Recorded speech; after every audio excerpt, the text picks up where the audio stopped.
Assalomu alaykum hurmatli talabalar, aziz tinglovchilar. Navbatdagi ma'ruzamiz Bernoulli sxemasi, Moivre-Laplacening lokal va integral teoremasi, Poisson teoremasi.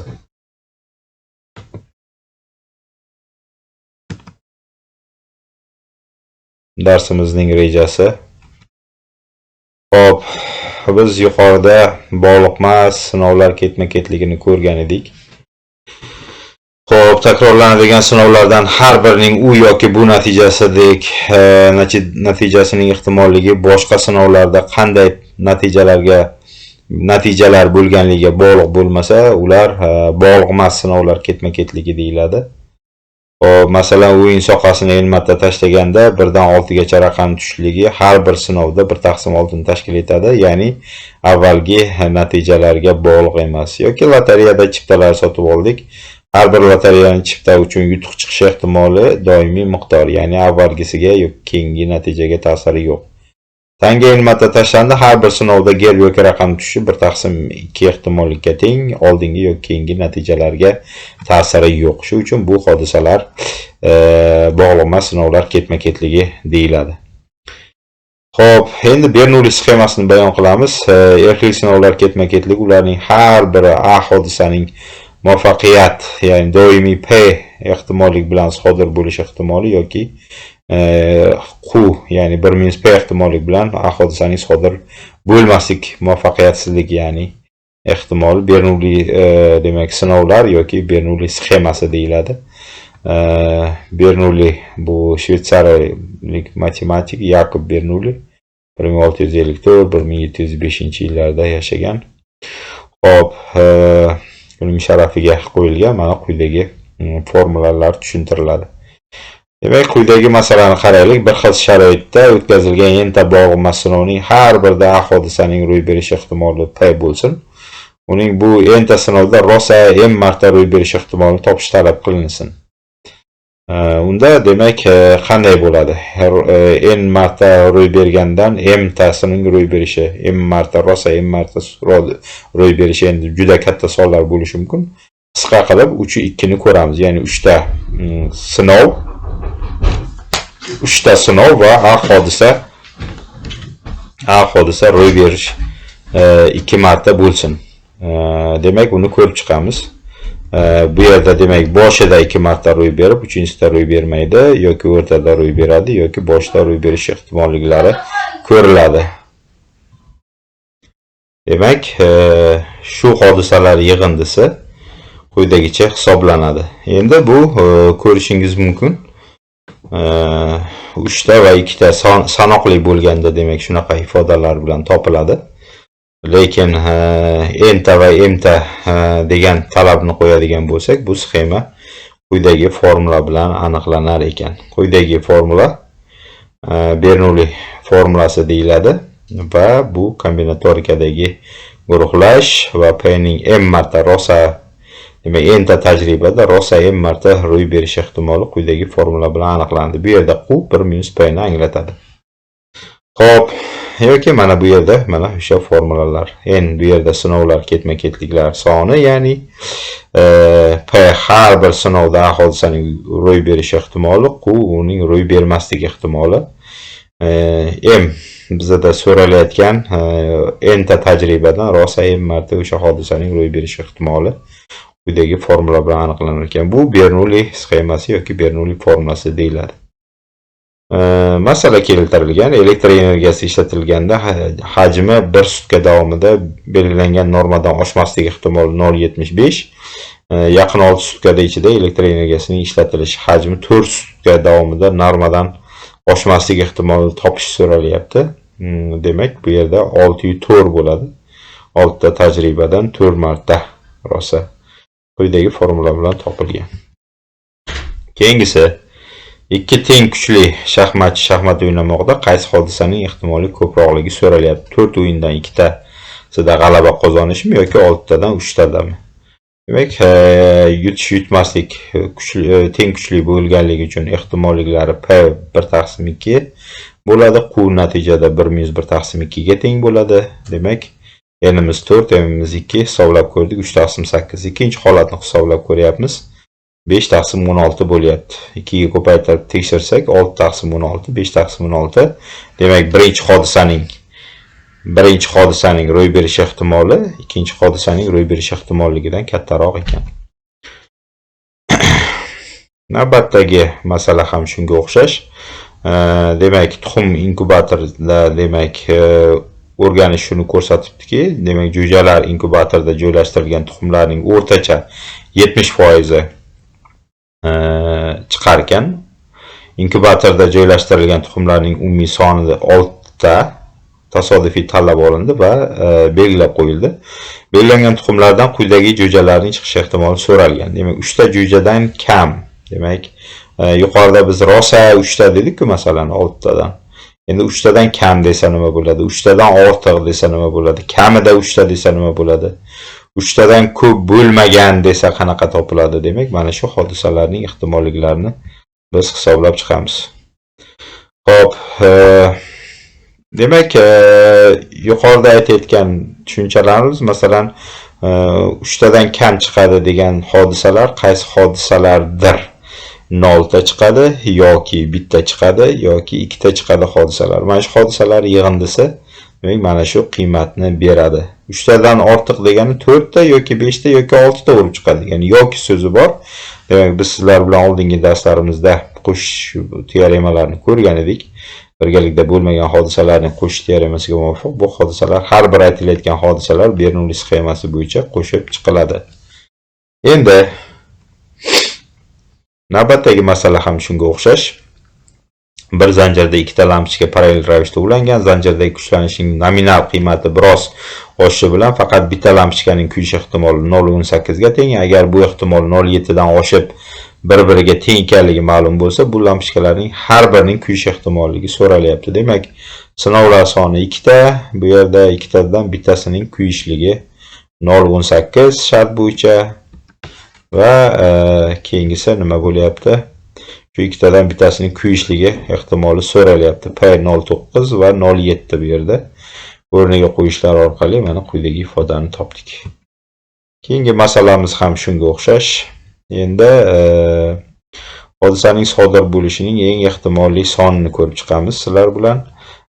Yuqoridagi masala, demak, avtomatik mashinada standart detal ishlab chiqarish ehtimoli aytaylik 0.8 ga teng bo'lsin. Tanlangan 5 ta qismdan mumkin bo'lgan nuqsonli detallar sonini topaylik. Demak, ko'rishingiz mumkin 5 tasi ham 5 tadan 0 ta, ya'ni bitta ham demak standart nima deydi, nuqsonli emas, to'g'rimi? Nuqsonli detal ishlab chiqarish ehtimoli demak P deb oldikmi? Nuqsonli detal 0 ta nuqsonli detal, bitta nuqsonli, 2 ta, 3 ta, 4 ta, 5 ta nuqsonli detallar ishlab chiqarish ehtimollar soni quyidagi ekanligini ko'rishingiz mumkin. Beshalasi ham nuqsonli bo'lishi mana eng kichik son bo'lib qolyapti. Endi savol tug'iladi, eng ehtimolli son nimaga teng? Eng ehtimolli son. Eng ehtimolli son demak tajriba natijasida o'sha qaysi son ko'proq, bu yerda ehtimolligi qaysiniki yuqoriroq ekanligini ko'rishingiz mumkin. Demak, bu yerda mana 0 ta, 1 ta, 2 ta, 3 ta, 4 ta, 5 talar mana chizilgan. Demak, qaysi hodisaning ehtimoli yuqoridagi masalada ko'proq ko'rishingiz mumkin. Demak, bitta nuqsonli detal ishlab chiqarish ehtimoli 0 ta yoki 3 ta yoki boshqa nuqsonli detal ishlab chiqarishdan ko'ra, demak, boshqa nuqsonli detal chiqarishlar sonidan ko'ra kattaroq ekan. Boshqacha aytganda, nima bo'lyapti? Ma'lum bir tajribani oldindan baholayapmiz. Ya'ni ro'y berishi qaysi hodisaning ehtimoli kattaroq? Birinchi hodisaning, ya'ni bir dona nuqsonli detal ishlab chiqarish ehtimoli kattaroq ekan boshqalardan ko'ra. Ko'ryapsizlar?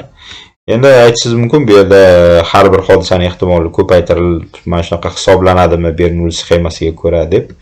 Yo'q, aslida boshqacha yo'l tutishimiz mumkin. Demak, quyidagi formulani ishlatamiz. Eng ehtimolli son tarifi quyidagicha kiritiladi. M0 soni enta mustaqil sinovda A hodisaning yuzaga kelishi eng ehtimolli soni deyiladi. Va bu hodisaning demak sodir bo'lish ehtimoli har qanday m uchun boshqa hodisalarning ehtimolligidan kam bo'lmasa va quyidagi formula bilan u aniqlanadi. Davom etamiz. Demak, eng ehtimoliy son faqat butun son bo'lishi mumkinligi sababli quyidagi xossalarga ega. Agar chegaralar kasr bo'lsa, u holda m0 faqat bitta qiymatni qabul qilishi mumkin. Agar chegaralar butun son bo'lsa, 1 ga farq qilsa, u holda m0 chegaradagiga teng bo'lgan ikkita qiymatni ham qabul qilishi mumkin. Eng ehtimoliy son ikkita ham bo'lishi mumkin. Masalan, uzoq muddatli kuzatishlar natijasida 21-oktyabr kuni T demak shahrida yomg'ir yog'ish ehtimoli 0 ni tashkil etsa, kelgusi 30 yil davomida 21-oktyabrda yomg'irli kunlarning eng ehtimoliy soni so'ralyapti. Demak, berilgan ma'lumotlarga ko'ra formulamizni ishlatib, demak bu son 9 ekanligini ko'rishimiz mumkin. Keyingi masala, 3 ochko tushishning eng ehtimoliy soni unga teng bo'lishi uchun o'yin soqqasi necha marta tashlanishi kerak. Teskari masala qo'yilyapti. Bu yerda n topish so'ralyapti va n bu yerda topilgan. Mana. Demak, kamida 59 yoki 60, 61, 62 yoki 65 marta tashlasa, demak, aytilgan natijaga erishiladi. Keyingi masala, imtihondan o'tish ehtimoli 0.8 ga teng 30 kishidan iborat guruhda imtihon topshirilgan talabalarning eng ehtimoliy sonini toping. Ya'ni imtihondan o'ta olish ehtimolligini eng yuqori bo'lishlar sonini toping deyapti. Demak, har bir talaba aytaylik 80% tayyorlangan, 0.8 deyapti. 30 ta talabamiz bor, demak, eng ehtimoliy son 24. Bu son boshqa ham bo'lishi mumkin, masalan 25 ta yoki 30 ta ham bo'lishi mumkin. Faqat uning u hodisaning ro'y berish ehtimoli 24 ta talabaning imtihondan o'tishlik ehtimolidan katta emas. Demak, m0 bu yerda eng ehtimoliy gap 24, ya'ni ro'y bersa, mana bu ro'y berishligi, ya'ni 24 tasining o'tishlik ehtimoli yuqoriroq boshqa hodisalarga qaraganda. Tushunarlimi? Xo'p. Bu yerda masalalar berilyapti, o'sha eng ehtimoliy songa doir, Bernoulli sxemasiga doir mustaqil ishlash uchun masalalar. Keyingisi, birinchi muvaffaqiyatli sinovning kayinchi urinishda ro'y berish ehtimoli quyidagi formula bilan aniqlanadi. Bu demak, bizga amaliyotda kerak bo'lgan formulalardan biri. Aytaylik, biron bir tajriba ro'y beryapti. Falon tanga gap tushguncha necha marta tashlash kerak, kamida necha marta tashlash kerak degan formulaga o'xshash, masalaga o'xshash masalalarda bu ishlatiladi. Shuningdek, Bernoulli sxemasida bizda odatda tajriba sinovimiz 10 tadan oshmagan holatlarda Bernoulli sxemasini ishlatamiz. Lekin tajriba sinovlar soni juda katta bo'lishi mumkin, yetarlicha katta bo'lishi mumkin. Shunda yordamga bizga Muavir Laplasning lokal va integral teoremalari yordamga keladi. Demak, ularni bayon qilamiz. Agar a hodisaning ro'y berish ehtimoli har bir sinovda o'zgarmas va p ga teng bo'lsa, u holda n yetarlicha katta n'lar uchun quyidagi formula bilan demak aniqlanadi. N'ta tajribada rosa marta sodir bo'lish ehtimoli taxribiy jihatdan quyidagi songa teng bo'lar ekan. Bu yerda phi demak mana bu yerda Laplace funksiyasi hisoblanadi. Quyidagi formula bilan topiladi. X bu yerda mana bu formula bilan topiladi. Xo'p, demak bu phi x uchun demak bizda jadval bor. Uning qiymatlari uchun va u quyidagi xossalarga ega, ya'ni bu ju funksiya va x cheksizga intilganda bu 0 ga intiladi. Demak, monoton kamayuvchi va x 5 dan katta qiymatlarda taqriban 0 deb olamiz. Demak, Muavir Laplace teoremasi demak quyidagi shart bajarilganda asosan ishlatiladi. Np qu ko'paytma undan katta yoki teng bo'lganda ishlatiladi. masala keltirilyapti. Mana kombinatsiyalangan blokirovkalarning har bir oy ichida ishdan chiqishi ehtimoli 2% tashkil qiladi. Kompaniya tomonidan o'rnatilgan 600 ta qulflar partiyasida bir oy ichida 20 ta qulfning ishdan chiqishi ehtimoli qanaqa deyapti. Endi yetarlicha katta, P juda kichkina va muavir Laplacening lokal teoremasiga ko'ra mana hisoblanyapti. Demak, bu ehtimollik 0.00758 ga teng. Keyingi topshiriqlar berilgan mustaqil yechish uchun. Navbatdagi masalamiz ham bir xil. Endi muavir Laplacening integral teoremasiga to'xtalib o'tamiz. Bu hodisa, demak, bu qanday hodisalar? Ma'lum bir oraliqda ro'y berishlik ehtimoli bilan topiladi. Demak, m hodisa m marta, ya'ni qanday? M1 M2 oraliqda ro'y berishi falon M1 tadan kam emas, M2 tadan ko'p emas bo'lishlik ehtimoli yoki shuncha marta ro'y berishlik ehtimolini topish talab etilsa, demak, quyidagi formula bilan aniqlanadi. Bu yerda f Laplacening integral funksiyasi hisoblanadi va bu ham jadvalda keltiriladi. Buning qiymatlari x1, uning argumenti x2 lari quyidagicha topiladi. Hop, demak, ko'rishimiz mumkin katta f funksiyamiz Laplace funksiyasi, u toq funksiya. X 8 ga intilganda, demak, buning qiymati 0.5 ga intiladi. X 5 dan katta qiymatlar uchun 0.5 deb olamiz. Demak, muavir Laplacening integral teoremasi NP 10 dan katta bo'lgan holatda qo'llaniladi. Xo'p, masalan, ayrim hududlarda 100 ta oiladan 80 tasida muzlatkich bor, 400 ta oiladan 300 dan 660 tagacha oilada muzlatkich mavjudlik ehtimolini topish kerak. Demak, oraliq haqida gap ketyapti. Demak, muavir Laplacening integral teoremasi ishlatiladi. Bu yerda mana bu ayirma bilan, demak, o'sha formulamizga qo'yib topyapmiz. Bu qiymatlarni jadvaldan olib borib qo'yapmiz va argumentni qiymatini va fx ni funksiyani, demak, jadvaldan qo'yib qiymatlarini ayirib hisoblaganmiz. Navbatdagi tushuncha nisbiy chastotaning doimiy ehtimolligidan chetlanishni baholash. Demak, shunaqa savollar keladi. Demak, A hodisaning yuzaga kelish ehtimoli doimiy va P ga teng bo'lgan n-ta erkli sinovda A hodisaning ro'y berish ehtimoli nisbiy chastotasi uning doimiy ehtimolidan chetlanishning mutlaq qiymati, ya'ni epsilon musbat sondan oshmaslik ehtimoli taqriban quyidagi formula bilan topiladi. Bu ham Laplacening integral funksiyasi bevosita, demak, jadvaldan qiymatlar qo'yiladi. Mana bu formula orqali, demak, bu og'ish taqriban hisoblanadi. Masala kelyapti. 625 ta erkli sinovning har birida sodir bo'ladigan hodisaning ehtimoli 0.8 ga teng. Hodisa yuzaga kelishining nisbiy chastotasi uning absolyut qiymatidan ehtimolligidan 0.04 dan ko'p bo'lmagan chetlanish ehtimolini toping deyapti. Demak, chetlanish bizda epsilon 0.04, n'imiz berilgan, p'imiz berilgan, o'rniga qo'yish orqali mana bu ifodani topish talab etilyapti. Jadvaldagi qiymatidan foydalanib hamma narsani, argumentni avval hisoblab olamiz. Mana 2,5 chiqyapti va f 2,5 dagi qiymati jadvaldan 0.1938 ga teng. Olib borib o'rniga qo'yish orqali, demak, bu og'ishning ehtimolligini topgan bo'lamiz. Hop, mana Laplace va muavirlar haqida qisqacha demak keltirilgan ma'lum bir ma'lumotlar. Demak, fransiyalik olim muavir afsonaga ko'ra muavir o'z o'limi kunini aniq bashorat qilgan, uxlash davomiyligi arifmetik progressiya bo'yicha o'sa boshlaganini bilib, u qachon 24 soatga yetishini osongina hisoblab chiqqan va har doimgidek adashmagan. Laplace Persimon normandiyalik olim. Hop,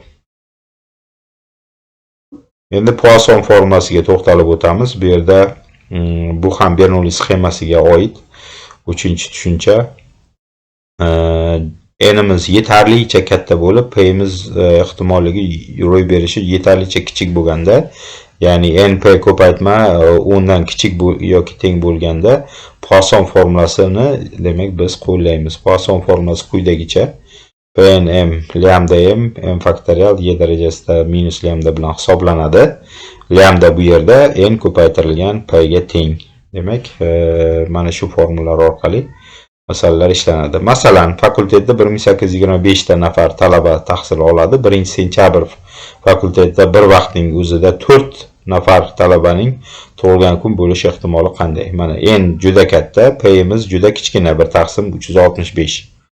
Demak, shuni Poisson formulasiga ko'ra hisoblaymiz. 0,18. Demak, 1-sentyabrda shu fakultetda 4 ta talabaning tug'ilgan kuni bo'lish ehtimoli bir paytning o'zida, demak, mana shunaqa qiymat bilan topilar ekan. Demak, bu yerda mustaqil yechish uchun masalalar keltirilgan va umumiy sxemamiz. Demak, ehtimollik erkli sinovlar ketma-ketligi juda kichkina yoki juda katta bo'lgan holatlar bor. Demak, n kichik, p yoki q juda kichik emas bo'lsa, demak, Bernoulli sxemasi bilan ishlaymiz. Ya'ni mana bu n p q ko'paytma undan kichik bo'lishi kerak. N juda katta, p juda kichik bo'lmasa, u Laplace formulasi yoki Laplacening integral formulasi agar oraliq bilan so'rasa. N katta, juda katta va p juda kichkina bo'ladigan bo'lsa, Poisson formulasi bilan ishlatamiz. Eng ehtimoliy son esa mana bu formula bilan ishlaymiz. Demak, boya aytganimizdek, Laplacening lokal funksiyasi va integral funksiyasining jadvallari har qanday ehtimollar nazariyasiga oid kitoblarda oxirida ilova sifatida keltiriladi. Mana bu yerda ham misol sifatida keltirib o'tganmiz. Mustaqil yechish uchun topshiriqlar bajarib ko'ring. Foydalangan adabiyotlar ro'yxati. Ma'ruzamiz yakunlandi. E'tiborlaring uchun katta rahmat.